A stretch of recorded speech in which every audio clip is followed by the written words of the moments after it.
Well, I'm right back in here where I was on that bird yesterday morning, and just typical how my turkey season's going. He's not here this morning.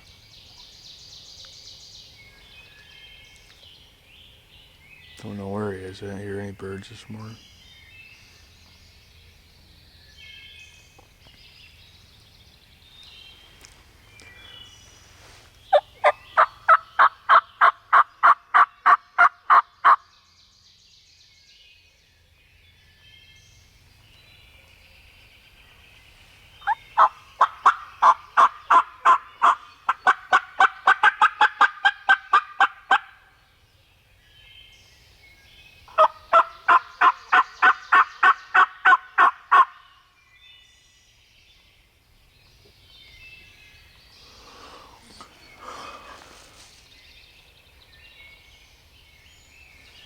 Talk about frustrating. My gosh.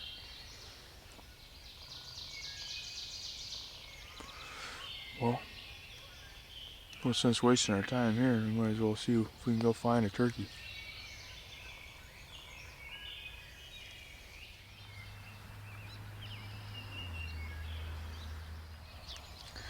We are back at the house, and I'm gonna go in there and make some coffee and kind of regroup, and we'll get back after him here in an hour or so. So frustrating. I never heard a gobble this morning, and I was in perfect position if that bird was going to be roosted in the same spot he was yesterday. But these turkeys are just beating the shit out of me this year. Excuse my language, but God, this is frustrating as hell.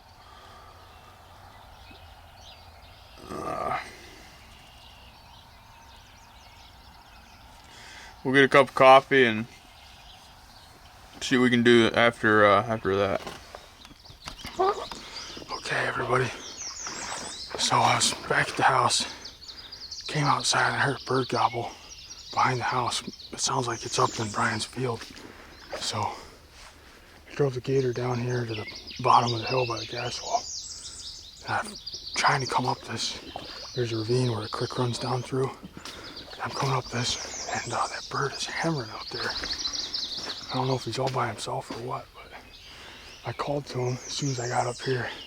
He cut me off, so I gotta hurry up and get up here. I got a Jake decoy with me. I'm gonna try to get that Jake decoy to the side of the field and stick it in. I'm not gonna be able to get it out in the field, but he just gobbled again. We gotta hurry up and get up there. We're gonna sneak right up through here.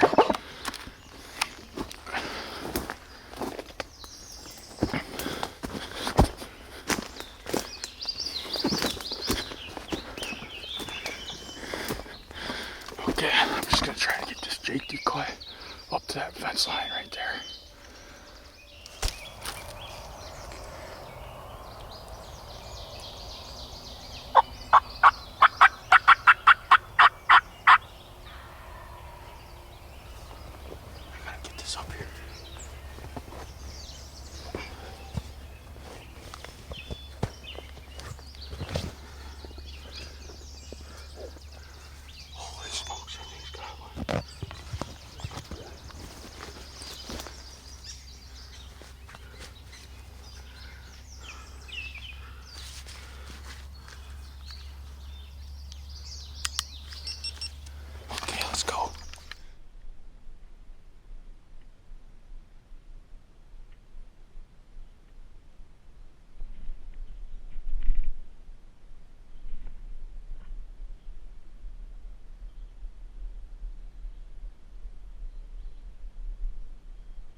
Well, bird down, folks. That was crazy how fast them birds came in across that field.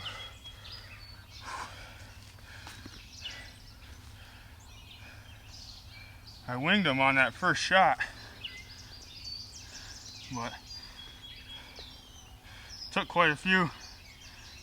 I shot them 3 times to finally get them down there on the edge of the pasture, but I got them.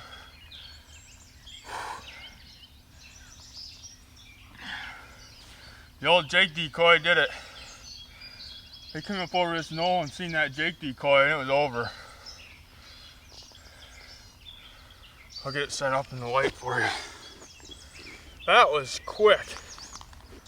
This bird had to have dang near ran across that field.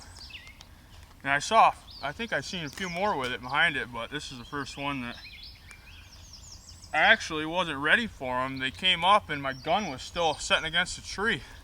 I'm like, oh my gosh, there's the turkey. Last time he gobbled, he sounded like he was 200 yards away. Chasing this turkey down got me all kinds of warmed up here. But that was wild. All I had out was the Jake decoy. I knew I had to get up here fast and I had to carry my camera and my gun, and I didn't have any more room for the hen decoy. But when I got up here, I set everything at that tree and crawled up to the fence here and stuck that Jake decoy up over this little hill where that bird could see it. Luckily, there's a little bit of a roll in this field and that bird was on the other side of that roll. And here he comes. I couldn't believe how fast he showed up. I mean, I think I have it on video. I had the camera facing right toward the decoy, but it's so foggy out here right now. Well, it's finally starting to lift a little bit, but holy cow. It's amazing when it works out, it works out. That bird was just ready to die. I called to him as soon as I got to the end of the ravine here just to see if he would answer, and some turkeys around here have a tendency to, when you call to them, they just go right the opposite way. And when he cut me off, I knew it was game on. I knew I had to get up here quick, and so I hustled down this creek bottom and snuck up over the hill and stuck the decoy in and got set up and called a few times. And he gobbled out there, and within 5 minutes of that last gobble, that thing was on this decoy. He had to have sprinted all the way across that field. I was shocked when I seen his head come over the hill here. And that was awesome. It's just a 2-year-old bird here, but hey, after the way this season's been going for me, I'm happy to put one on the ground here.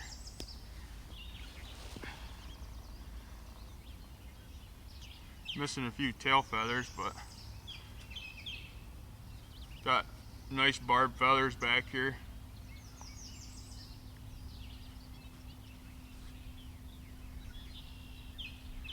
These birds have been, earlier on this year, they're coming out right here behind the house, right where Brian's pasture is, and I'm sure this is one of the birds that had been coming out there. But just a beautiful bird. It doesn't have much of a beard on him. Probably only got an 8-inch beard, I'd say. But I'm thrilled. It's been a tough season so far, but it feels good to put one on the ground finally. I really want to thank all the patrons of the channel. You guys are the reason this channel is going, because YouTube itself sucks. And really appreciate everybody that was willing to follow me onto another Patreon or another platform for my videos and stuff. It means a lot for you guys to show how much you care and enjoy these videos. So, you know, I can't thank you guys enough. And if you guys are, if anybody's interested in it, I'll put the link in the description to my Patreon account, and go check it out. I really appreciate it, guys. And I got to thank Ken from Mountain Hollow Game Calls for getting me all these calls and stuff and letting me use them this year. They're really good calls, and as you can see, this bird came running to this mouth call right here. I'm not sure what this one's called. I'll put the link in right now for you, but this one's got a perfect amount of rasp for me. I like it because I can cut real hard with it and then get a good raspy yelp in at the end. So that's why I like this one. But they're all really good calls. And Matthew's Custom Game Calls, he made me a bunch of calls, and Kaylee and I both Slate calls and stuff, and they're absolutely awesome. He does really good work. He actually engraved the KEO logo into it and my name in the back. Still shaking from killing this turkey. But really appreciate it, everybody. Glad everything finally came together. I was really getting pretty discouraged this year. I'll show you right where I was sitting when I shot that bird. I came right here and I tucked in to this spot behind this bush, and I had my camera set up right here on the decoy that I crawled up to that bank and stuck it on there. And I actually had my gun kind of sitting right here when that bird's head popped up. So I wasn't really even ready for it, to be honest with you. So I started slowly getting my gun up, and he saw me and started kind of getting nervous and started putting, and that's when I shot him right there. And I hit him really hard on that first shot, and then I shot him again down here and put him out. But man, that turkey, I'm telling you, had to have ran right across that field. But luckily, that last time he gobbled, I was just down here in the ravine, and he gobbled right over that crest in the field. So I knew if I could get that decoy up to where when he popped his head over that hillside right there and he saw it, he'd come right in. And man, he was upset with that Jake decoy. He came right into it. So it was about a 10-yard shot on that first shot, and I hit low and smoked it right in the right there. But he's got a barbed tail fan. That's pretty cool. Here's his beard. Probably only 8 inches from the looks of it. Nice 2-year-old bird. I really like how these 2-year-olds play the game.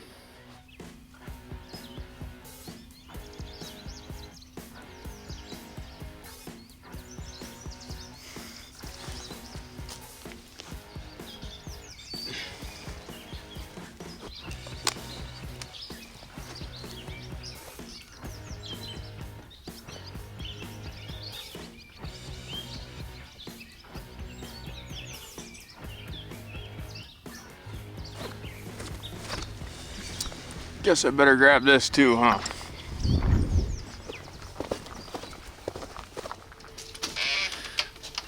What's that thing called, Grandpa? I don't know. That thing right there they call a snood. A snood. A snood.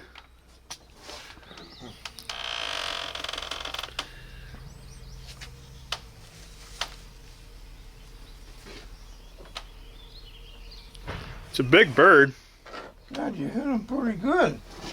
Yeah, I shot him. You didn't hit him in the head. No, he was really close, and he was kind of on to me when I shot him the first time, and I shot him, I winged him, and then I had to shoot him again, run across the edge of the pasture.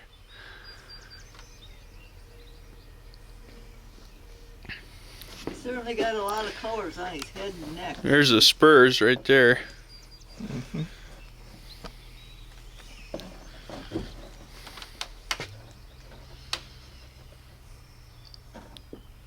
Yep. A lot of time and effort went into killing one of them things. Mm-hmm.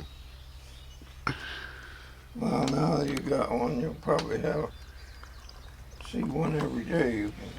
Yeah, hopefully.